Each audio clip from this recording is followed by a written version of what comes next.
폭죽 좀 터치지 말라면 좀 터치지 말아요. 가서 개망신 나오기 전에. 그 사람이 말로 하면 좀 말 좀 들어 쳐먹어. 이장으로 알려진 영상 속의 주인공은 사실 단속원이었는데요. 사고 나면은 다 제 책임이거든요. 그러니까 이제 목청이 올라가는 거예요. 나도 모르게. 한번 오늘 가 보시면은 제 말이 좀 어느 정도 이해가 될 수가 있습니다. 대체 어느 정도인지 확인해봤습니다. 서울에서 가장 가까운 바다로 알려진 이곳은 많은 사람들에게 사랑받는 피서지인데요. 여름이 돼서 활기를 되찾은 이곳이 어둠만 깔리면 아수라장으로 뒤바뀐다고요. 밤이 되자 해변에서는 금지되어 있는 폭죽들이 하나둘씩 울려 퍼집니다. 코로나 긴 터널 끝나고 여름 맞이해가지고 와서 꿈과 희망을 쏘는 거라 생각합니다. 누군가에게는 여름밤의 낭만이라는 폭죽, 정말 꿈과 희망처럼 아름답기만 할까? 하지만 인근 주민들의 입장은 달랐습니다. 매일 밤 곤욕을 치르고 있다고요. 화양 냄새나 그렇게 많이 들어오니까 오실 때는 또 깜짝이 야. 저렇게 새벽 4시까지 저래. 저희 집은 여기서 한 500m 떨어져 있거든요. 거기도 들려요, 새벽에.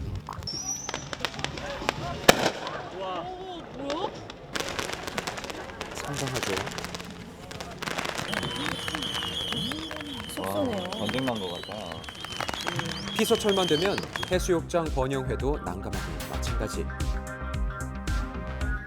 군중 심리니까 누가 한번 터트리잖아 그럼 쫙막 터트리고 유원지니까 뭐 한 12시까지 터트릴 수 있어. 새벽 2시, 4시 뭐 시도 때도 없이 터트리는 건 좀 너무 심하죠. 새벽까지 이어지는 소음 때문에 고통받는 건 이들뿐만이 아니었습니다. 민원 신고가 빗발친다는 숙박업소. 민원이 해수욕장 바로 앞은 숙박업소와 주민들이 살고 있는 주택가였죠.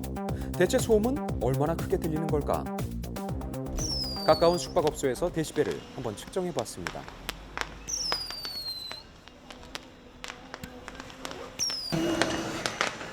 해변의 폭죽은 쉴 새 없이 터졌고 소음 측정기 역시 높은 수치로 계속 유지됐습니다.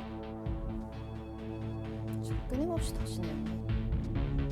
평균 약 70데시벨 정도로 최고 수치는 95데시벨까지 올라갔죠. 매일 밤 시끄러운 전화벨이 끊기지 않고 울린다면 어떨까요? 폭죽의 소음은 생각보다도 심각한 수준이었습니다. 그렇게 밤이 깊어지고 지금 시간이 몇 시인데. 자정이 넘은 시각까지 불꽃은 밤하늘을 가득 메웠습니다. 잠자리에 들 시간이지만 일부 사람들한테는 이제 시작인 듯 보이죠. 그런데 그때 위험천만한 모습이 포착됐습니다. 서로에게 폭죽을 겨누는 사람들까지 있었는데요. 게다가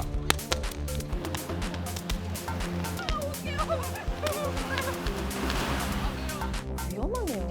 지나가는 행인을 아랑곳하지 않고 쏘는 사람들까지. 대체 왜 이런 장난을 치는 걸까요? 몰라요. 에? 뭐, 제 눈에 뭐가 들어갔고, 눈에 뭐가 이게 눈에 뭐가 들어갔고 앞에 안 보였어요. 해변의 불꽃놀이는 심각한 소음 문제뿐만 아니라 화재나 실명 같은 위험한 사고로까지 이어질 수 있죠.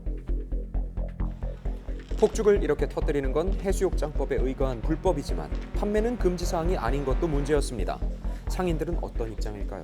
큰 소음을 너무 유발하는 거 팔지 말고 12시 넘어서는 팔지 말고 그래서 다 그 자정 노력도 하고 있는데도 쉽지는 않아.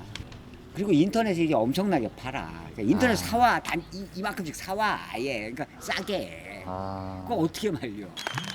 상인들의 노력에도 쉽게 달라지지 않는다는 폭죽 문제.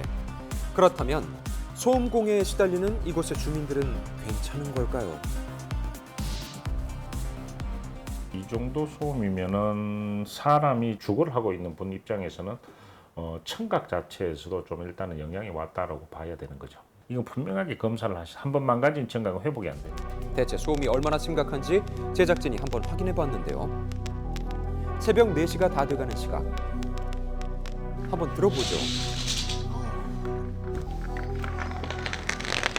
이 정도 소리입니다. 정말 이래도 되는 걸까? 너무 심한데요. 휴가철이 두려운 건 이곳뿐만이 아니었습니다. 양양군의 한 해수욕장. 이게 뭔가요? 해변 거리를 가득 메우는 소음의 정체는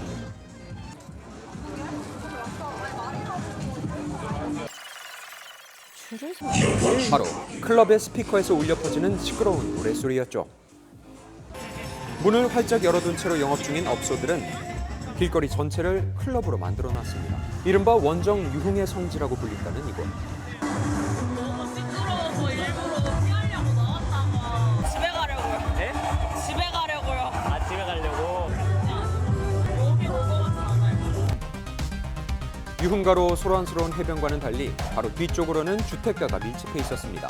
심지어 클럽과 그리 멀리 떨어지지 않은 곳에는 초등학교까지 있었는데요. 있질 않아 우리는. 여기 원주민들은 다 이사 갔지. 거봐 시끄러우니까 싸우기 싫어. 주민들이 하나둘씩 떠나간 자리에는 피서를 온몸으로 즐기는 일부 몰지각한 청춘들이 차지하고 있었습니다. 마을에 남은 주민들은 여전히 고통 속에서 살고 있는데요. 이제는 일일이 하도 이런 데 가서 이리에서도 그냥 웃기는 거야. 근데 이게 어디 나서권이 없을 수가 있지? 그래 이렇게 음악이 들어도 되는 거예요. 자정이 넘은 시각, 여기에서도 소음을 한번 측정해봤습니다. 늦은 시각임에도 불구하고 높은 수치인 80데시벨 이상이 지속됐고 결국 이를 보다 못한 제작진, 새벽 2시에 소음 신고를 해봤는데요. 네, 경찰입니다. 소음이 너무 심해가지고.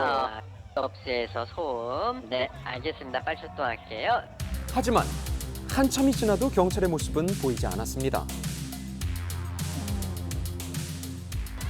무려 40분 뒤 기다리던 사이렌이 눈에 띄죠. 이제야 비로소 조용해질까 싶었는데 업소 앞을 아무렇지 않게 지나가는 경찰차. 아니 이게 어떻게 된 일이죠? 그냥 지나가네요? 신고를 했는데도 단속하지 않는 이유가 뭔지 확인해 보기로 했습니다.